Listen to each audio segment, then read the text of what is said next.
Conakry, 16 août 2018, au sommaire de cette édition, l'équipe nationale de handball rentre de Kigali avec des trophées. Elle a été reçue ce jeudi par le Premier ministre chef du gouvernement.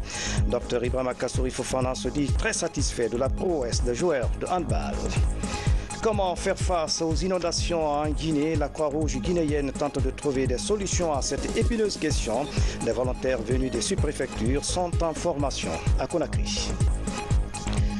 Plus de 200 millions de dollars, c'est le montant que la société turque compte investir dans les travaux d'extension et de modernisation du terminal conventionnel du port autonome de Conakry en 2 ans. L'annonce a été faite ce jeudi par le ministre d'État des Transports. Mesdames et messieurs, bonsoir. Merci de l'attention et bienvenue dans cette édition. Audience à la primature, le Premier ministre chef du gouvernement a reçu l'équipe nationale de handball. L'équipe était venue lui présenter les 2 médailles obtenues à Kigali. Il s'agit de la 2e place et du meilleur gardien challenge continental. Dr Ibrahima Kassory Fofana, très satisfait des résultats obtenus, a tenu à réaffirmer tout le soutien du gouvernement à accompagner la Fédération de handball. Le résumé de cette rencontre avec Hadi Kamara. C'est l'équipe nationale cadette de handball.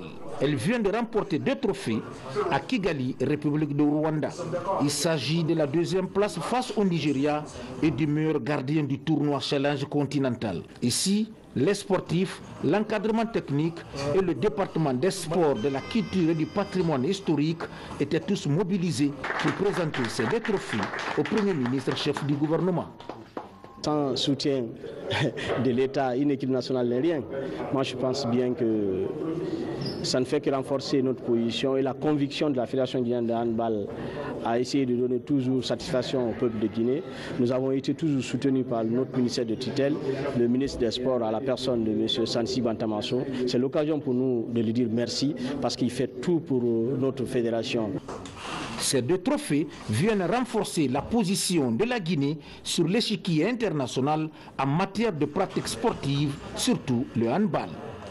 Aujourd'hui, c'est le handball qui nous réunit dans cette salle qui, après une longue traversée du désert, grâce au dynamisme de sa fédération, sort des sentiers battus et renoue avec les compétitions de haut niveau.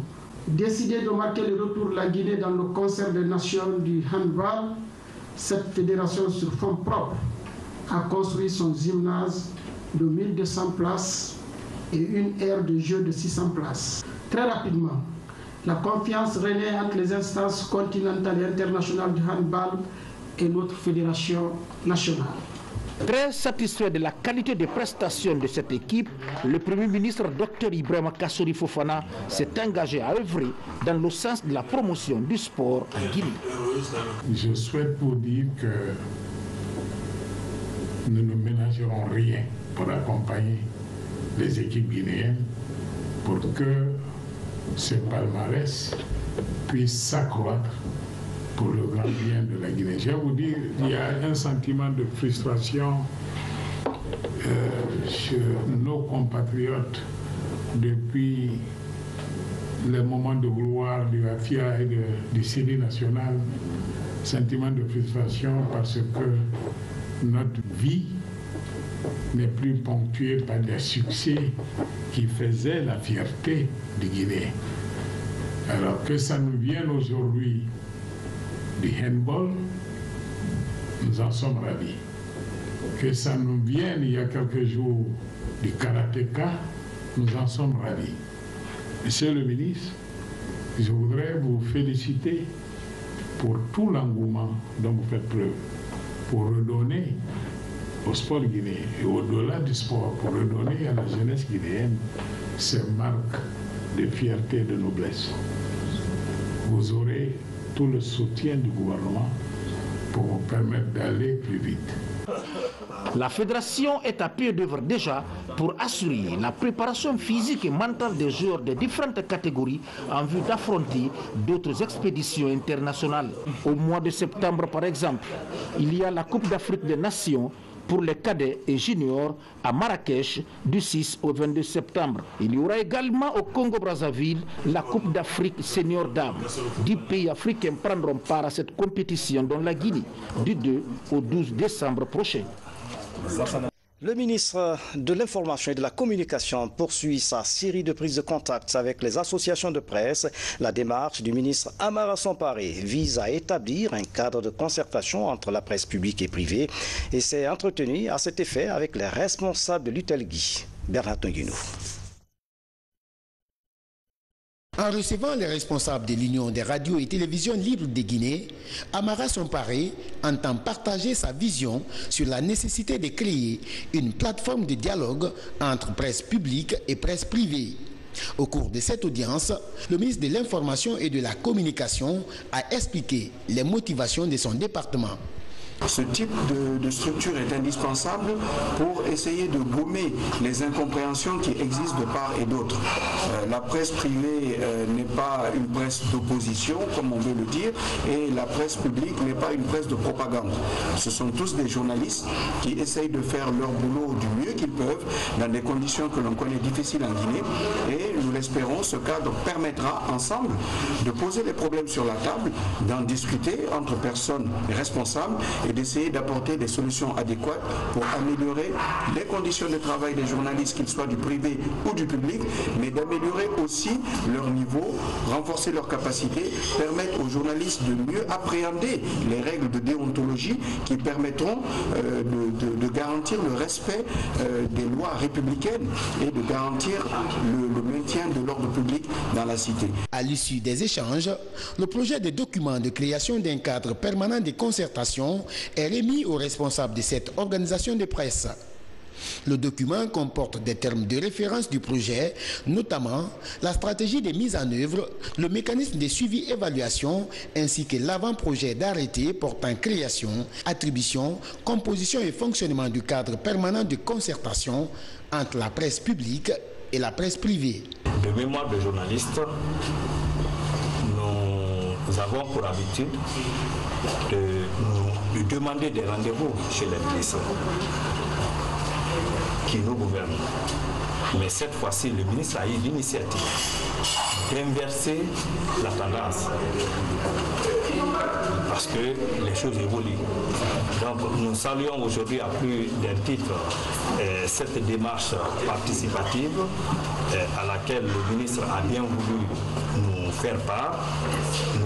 Nous avons le document, nous allons l'examiner et j'en suis sûr, tout ce qui est bon pour le rayonnement de notre presse, pour le bien-être du Guinéen, pour le développement de l'audiovisuel et la presse dans son ensemble dans ce pays. Nous allons, l'UTELGUI, l'Union des radios et télévisions libres de Guinée, nous allons nous inscrire dans ce cadre-là.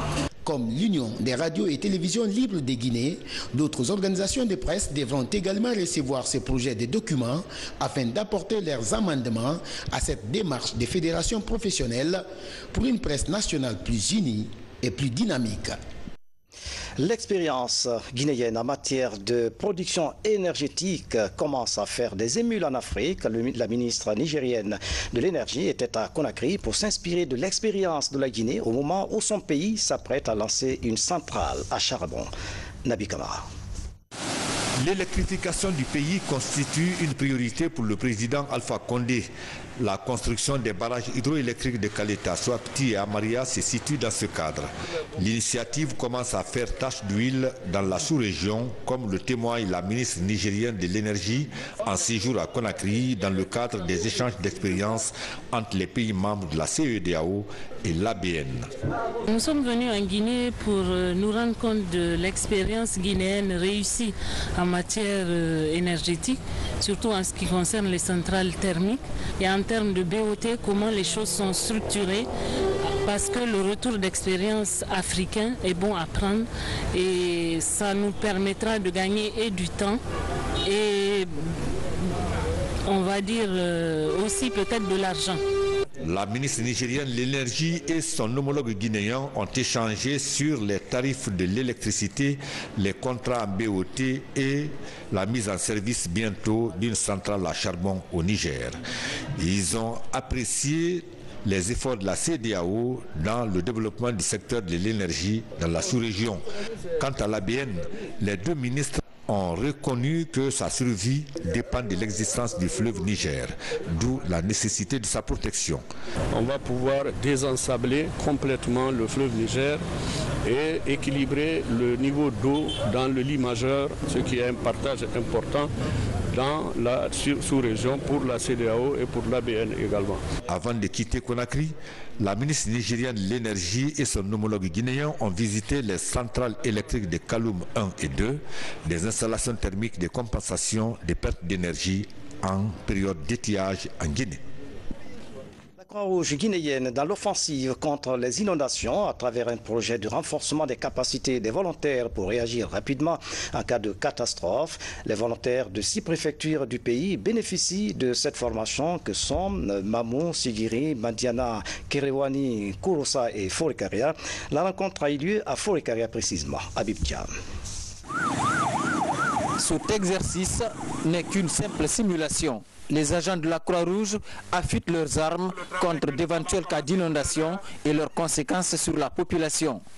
À l'hôpital de Forikaria, l'évacuation des supposés sinistrés n'est pas loin d'une réalité à prendre en compte. On a eu 2 villages lors de cette campagne de vaccination, de distribution de médicaments qui n'ont pas été touchés à cause des crues des cours d'eau.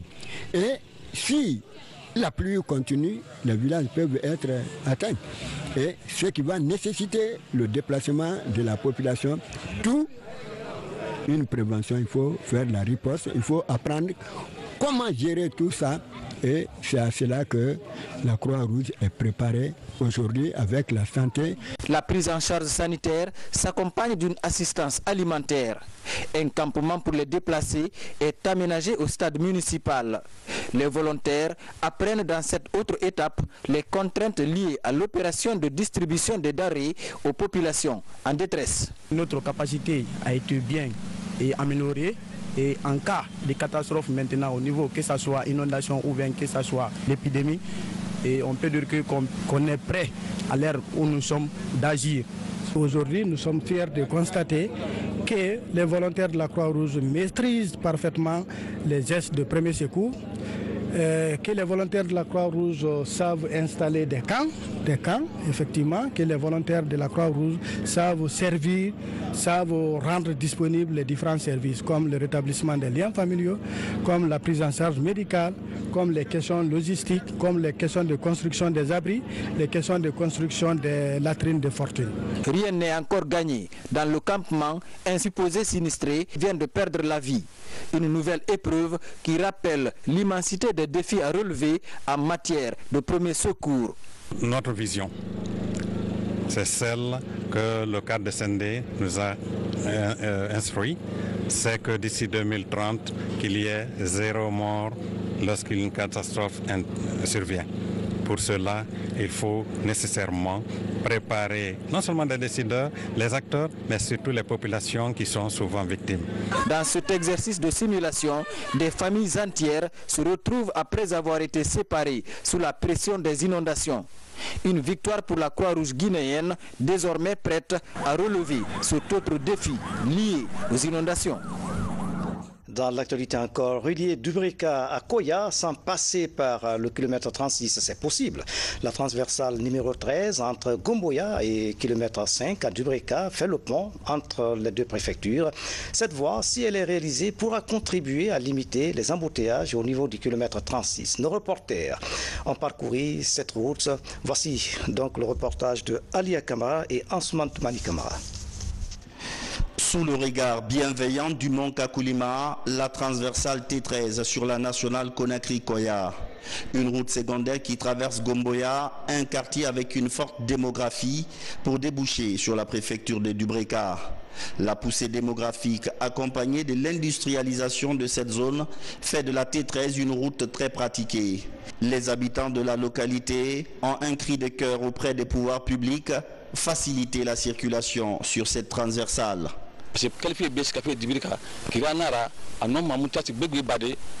On peut quitter Sodefa et aller directement au kilomètre 5 à Dubreka.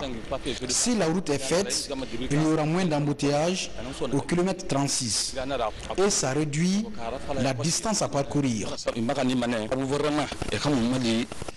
Ce tronçon, une fois débouché, va permettre de résoudre le casse-tête habituel des embouteillages sur la nationale. Déjà dans son programme d'ouverture des routes, le gouvernement a des priorités bien précises. Cette transversale, ainsi que toutes les autres du pays, est inscrite dans un programme de réhabilitation pour permettre aux habitants de circuler librement comme ils le souhaitent. Avec l'urbanisation accélérée de la périphérie de Conakry, ces routes vont permettre de fluidifier la circulation et faciliter le mouvement des populations. Déjà à Gomboya, le gouvernement a facilité l'adduction d'eau potable et l'électrification de la zone. Asseyons-nous et discutons. C'est le titre d'un projet de l'ONG Protégeant les droits humains, PDH. Ce projet vise à promouvoir la paix et la cohésion à travers les mécanismes de règlement traditionnel des conflits. Ce projet qui a été lancé mercredi va durer 18 mois. Explication Yaya Silla. Les récurrents conflits politiques en Guinée interpellent les organisations des droits humains. L'ONG Protégeant les droits humains, PDH, est parmi ces organisations qui prennent de nouvelles initiatives. Ce mercredi, les acteurs de la société civile et les élus locaux ont lancé le projet « Asseyons-nous et discutons ». L'objectif est de promouvoir le dialogue et la concertation à travers les mécanismes traditionnels de prévention et de résolution des conflits. Ce projet dénommé « Asseyons-nous et discutons » est un projet qui opte pour une approche communautaire de prévention et de résolution des conflits. À travers la création d'un espace dans chaque quartier des 16 quartiers identifiés dans les 5 communes de Conakry, pour discuter à chaque fois qu'il y a un problème dans le quartier. Le comité provisoire de réconciliation nationale a rendu les conclusions de ses travaux.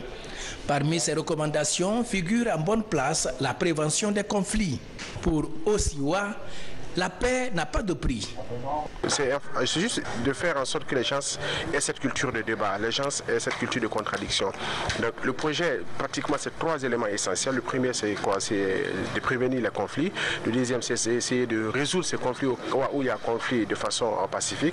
Et le troisième, c'est de faire en sorte qu'on essaie de pérenniser la paix en utilisant toutes ces formes traditionnelles que nos parents ont utilisées et qui ont pu vivre en harmonie pendant toutes ces décennies.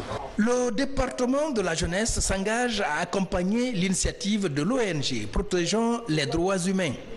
Moutar Diallo rassure de mobiliser la couche juvénile autour de cet idéal de paix.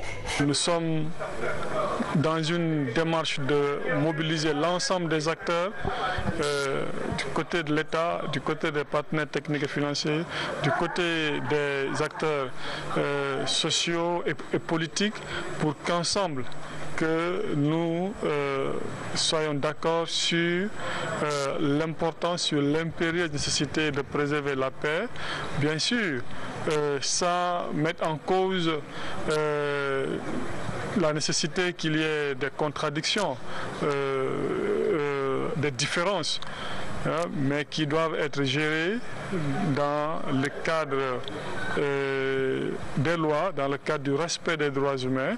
Les prochains jours, les membres de cette ONG seront dans les 16 quartiers de Conakry pour constituer les champions de la paix.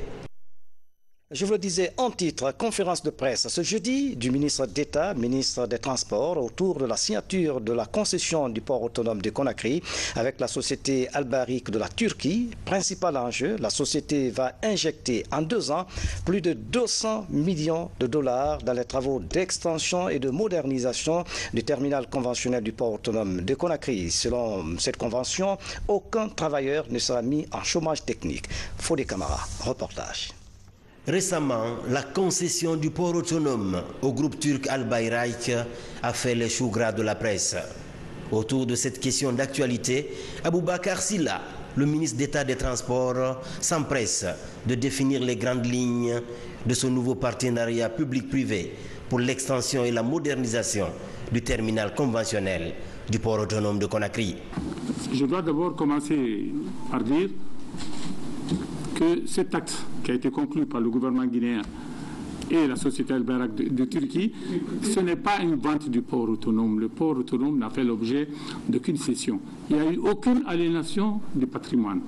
Il s'agit tout simplement d'une mise en concession pour une période de 25 ans, autrement dit d'une délégation de service public qui est faite par l'État en faveur d'un opérateur privé.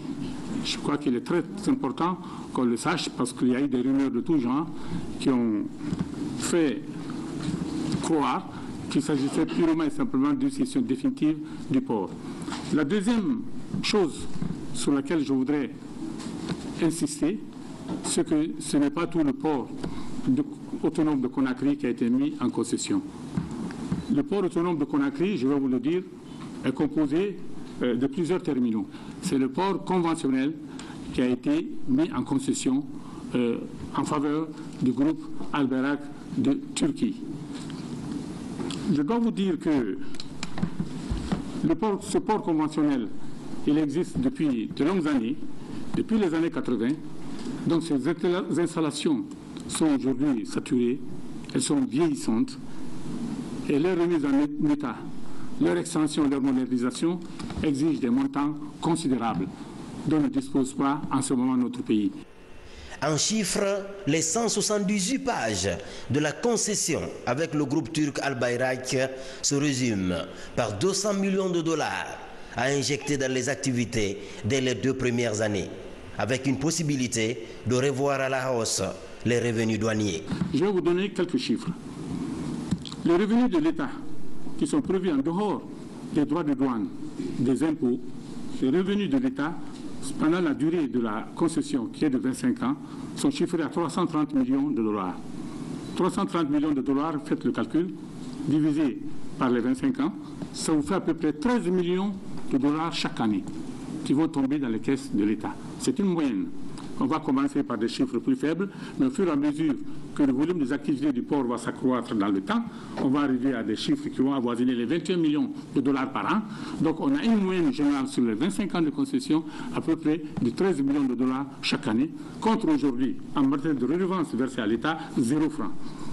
Puisque les revenus du port aujourd'hui lui permettent juste de faire face à ses charges, lui permettent de faire face à ses obligations d'investissement pour maintenir à niveau les installations portuaires actuelles, lui permettent également de faire face évidemment au paiement des impôts et des taxes. Mais de redevances versées à l'État par rapport à l'exploitation portuaire, le port n'est pas en mesure dans les conditions actuelles, compte tenu du faible volume d'activité et compte tenu des conditions de gestion actuelles, de verser quelque chose à l'État guinéen.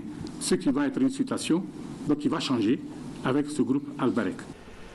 Ici au département des transports, dans une salle de conférence archi-comble, aucune question n'a été esquivée. Entre autres préoccupations, la curiosité de la presse a été assouvie par rapport à l'avenir du personnel du port autonome de Conakry. Selon Aboubakar Silla, tous les emplois sont garantis. En plus, toutes ces clauses ont été revues à la loupe par les experts internationaux. Jamais un contrat en République de Guinée n'a bénéficié de tant d'attention, n'a fait l'objet de tant d'accompagnement de la part d'experts étrangers, de la part d'institutions étrangères, internationales, de la part de cabinets conseils, autant que ce contrat de concession du port conventionnel de Conakry. Parce que non seulement le gouvernement s'est assuré la collaboration de la BAD, la Banque africaine de développement, qui a mis à sa disposition 2 experts un ingénieur en travaux publics, un ingénieur en travaux maritimes. Mais aussi, le gouvernement a eu la collaboration de deux grands cabinets, deux grands consultants, deux grands cabinets juridiques, qui sont Bakr et Makanzi et Hughes et Uba, qui ont participé donc à la rédaction de ce document et qui sont donc veillés avec les autorités guinéennes au respect des intérêts de la Guinée dans le cadre de cette concession. Autre précision du ministre Aboubakar Silla, les investissements des partenaires turcs permettront de réhabiliter le terminal conventionnel, de construire un nouveau quai pour décongestionner les activités portuaires et réduire de façon drastique les surestaries. Voilà, la concession du port autonome de Conakry avec le groupe Al-Barak va donc créer de l'emploi et garantir des emplois existants. 37 étudiants de l'université Roi Mohamed VI viennent de bénéficier d'une bourse de formation d'un mois en anglais à Makeni, en Sierra Leone. Les récipiendaires vont apprendre les techniques d'expression, la grammaire et la traduction. Ce projet s'inscrit dans le cadre du partenariat qui existe entre les deux universités Saint-Martin. Depuis 4 ans, la fondation de l'université Roi Mohamed VI de Guinée décroche des stages de formation à l'étranger en faveur de ses étudiants. Le Maroc et la Sierra Leone sont des destinations privilégiées. Pour la ville de Makeni, c'est la 3e promotion qui bénéficie de ces voyages d'études. Cette année, 37 étudiants de l'URM6 se rendent à l'université de 7 localités lyonnaises, UNIMAC, pour un mois d'apprentissage de la langue anglaise. L'anglais aujourd'hui, c'est une langue extrêmement importante. Nous pensons que ces jeunes-là ont été sélectionnés en fonction de leur capacité, de leur niveau de formation, et qu'ils feront honneur non seulement au roi Mohamed VI, mais à toute la jeunesse universitaire guinéenne. Nous en sommes certains. Je suis vraiment émue et je remercie vraiment le fondateur et ses collaborateurs.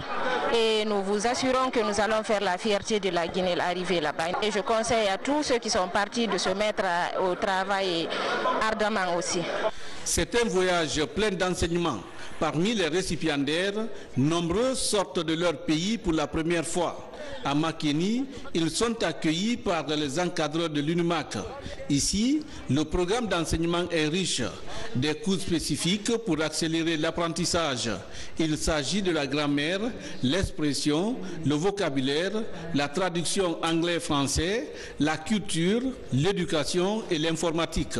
Leur niveau est déjà acceptable parce qu'ils sont très passionnés et répondaient à mes questions sans beaucoup d'efforts, sans mettre beaucoup d'efforts.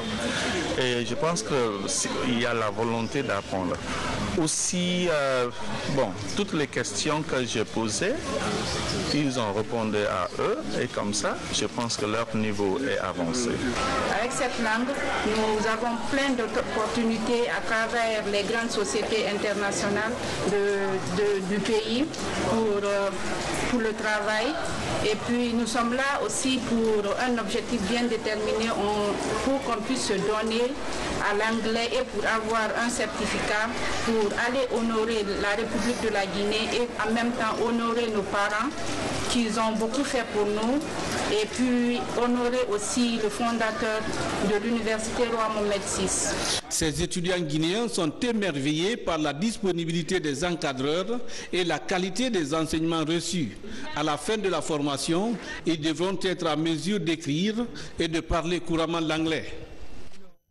Dans l'actualité encore, adoption du budget du développement de Kindia, exercice 2018, et ce chiffre à près de 3 milliards de francs guinéens. Suivez les nouvelles nationales traitées sous forme de télégramme en images avec Younoussa Tawel Kamara.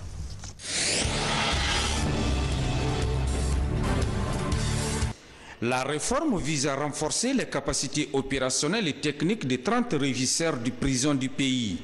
La rencontre de 3 jours traite de la gestion des hommes, des équipements et des droits des détenus. Autant d'aspects pour améliorer la qualité du service public dans les prisons. Ça va changer beaucoup de choses parce que cet atelier permettra de moderniser les pratiques des hommes et femmes en charge de gérer la population carcérale.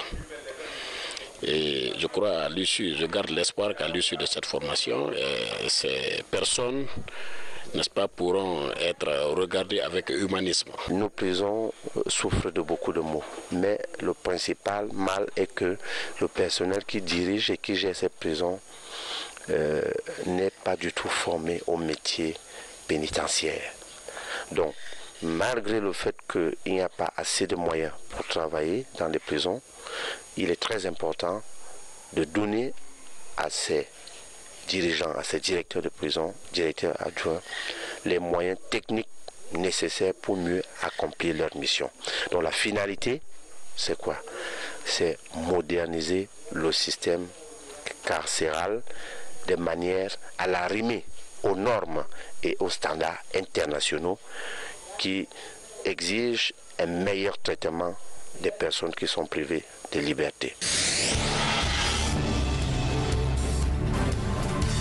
À Kindia, le budget exercice 2018 vient d'être adopté par les acteurs au développement. Il se chiffre en dépenses et en recettes à 2,7 milliards de francs guinéens.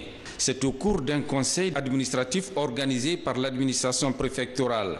Dans ce budget, la préfecture prévoit la restauration des logements des secrétaires généraux, l'aménagement de la place des martyrs et le renforcement des services de sécurité. On a voulu se sortir de ça pour que réellement tout ce beau monde soit réuni afin de voir qu'est-ce qui a été fait en 2017 et comment ça a été fait et quels ont été les goulots, les contraintes et voir pour l'année 2018 quelles sont les dispositions à prendre pour contourner ce qui n'a pas été bien fait. Comment promouvoir l'alphabet Nko en Guinée? La question préoccupe les promoteurs de cette écriture. Un nouvel ouvrage vient d'être publié dans ce sens. Il aborde des sujets liés à la santé. L'auteur est Mamadou Kateba Kamara. Voici le reportage de Maurice Sidivi. Cet ouvrage de 168 pages est écrit entièrement en Nko. L'auteur explique ses expériences dans le domaine de la santé. Il est le résultat de 13 ans de recherche menée sur le terrain. L'État guinéen a fait assez de choses, mais jusqu'à présent, le taux de mortalité au niveau des enfants reste une préoccupation. Alors, quand je vois en ce moment une ONG qui fait ses activités, c'est une chose importante. Ce livre d'une haute pertinence pourra aider les vieilles, les mamans, les vieux au niveau des villages qui n'ont jamais fréquenté les écoles, qui ne peuvent pas venir dans les grandes formations sanitaires, à lutter contre les maladies de leurs enfants et à faire en sorte que leurs enfants naissent dans de très bonnes conditions, se développent dans de très bonnes conditions et que les maladies liées à l'enfance soient drastiquement réduites. Le livre est dédicacé en présence des promoteurs de l'alphabet Nko. Il lève des préjugés sur l'Nko et précise. J'ai étudié dans une des plus grandes universités américaines. J'ai vu Nko à Illinois State University. On peut vous renseigner très bien. Ce n'est pas encore enseigné, mais c'est déjà entré dans le système informatique. Aux États-Unis, je l'ai vu. À Sydney, je l'ai vu. Donc pour cela, il faut encourager en tout cas ceux qui œuvrent dans le cadre de la propagation, s'il faut le dire, du livre Nko. Cet ouvrage est publié au moment où l'écriture Nko a du mal à intéresser tous les Guinéens. Par contre, dans certains pays, elle commence à séduire. 1,405 milliard de francs guinéens. C'est le montant record gagné par un seul parieur du PMU Guinée ce dimanche à Conakry. La remise de cette cagnotte à l'heureux gagnant a eu lieu ce jeudi sous la supervision des autorités de la LONAGUI. Reportage lancé Camille Soko, Nabi Kamara, Robert Bangoa. C'est dans un kiosque de PMU Guinée à Sonfonia que ce monsieur a déboursé 5 000 francs guinéens pour un ticket au compte de la cagnotte record de plus d'1 milliard de francs guinéens. Une heure après son pari, les résultats tombent. et il est le seul gagnant dans l'ordre du Quintet. C'est jeudi matin, il a reçu le chèque de cette somme faramineuse dans les mains des responsables des PMU Guinée et de la LONAGUI. En ces jours mémorables dans sa vie, l'heureux parieur livre ses sentiments quant au jeu des pronostics. Merci PMU Guinée et tout ce que vous avez fait pour notre pays. Je remercie mes frères, ma famille, tout le monde. Vous-même, les doyens qui sont derrière moi, je vous remercie pour tout le monde. Mais si vous voyez comme ça aujourd'hui, je vais plus ça aujourd'hui. J'ai trop souffert. L'homme, c'est ça. Ce que je vous dis là, le respect est devant. Vous aimez insulter un frère. Vous aimez frapper une femme. C'est trop. Il y a beaucoup d'exemples. Et je vous demande de prier pour moi. Je suis très pauvre. Je viens très loin. En Guinée, le PMU est l'un des premiers jeux de pronostic. Depuis 2012, il connaît une avancée très significative grâce à la dynamique insufflée par les nouvelles autorités de régulation du domaine. C'est vrai que c'est un gain record en Guinée, mais n'oubliez pas que c'est un gain record en Afrique de l'Ouest. Aujourd'hui, PMU Guinée est le numéro 1 des PMU d'Afrique de l'Ouest. Avec ce gain, aucun PMU n'a réalisé une telle performance. La LONAGUI, en arrivant en 2012, j'ai demandé le process. On m'a montré le process, ce que vous dites principe de jeu. Nous avons regardé, nous avons corrigé dans le process quelques anomalies. Et la correction des anomalies nous a permis de voir des gains qui montent crescendo à chaque fois que nous avons des cagnottes, mais c'est des cagnottes vraiment d'un niveau exceptionnel. Cette cagnotte d'aujourd'hui est certes un gain record dans la sous-région, mais les responsables des PMU Guinée n'entendent pas se limiter là. Ils promettent de continuer dans la même lancée afin de permettre à d'autres parieurs de pouvoir tenter leur chance. Nous souhaitons renouveler de telles performances pendant de longues années. Donc la transparence, la sécurité, c'est les maîtres mots.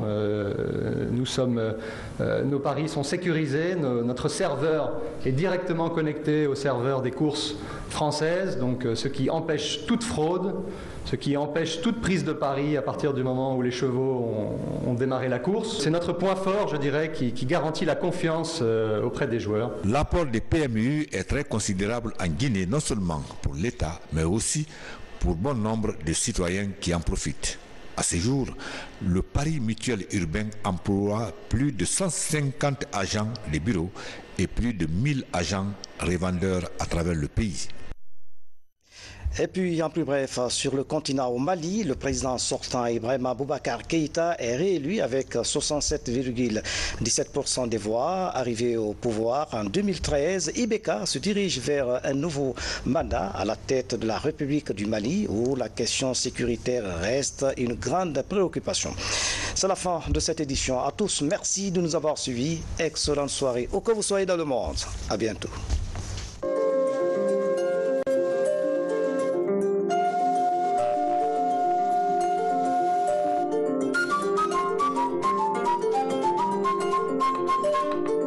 Thank you.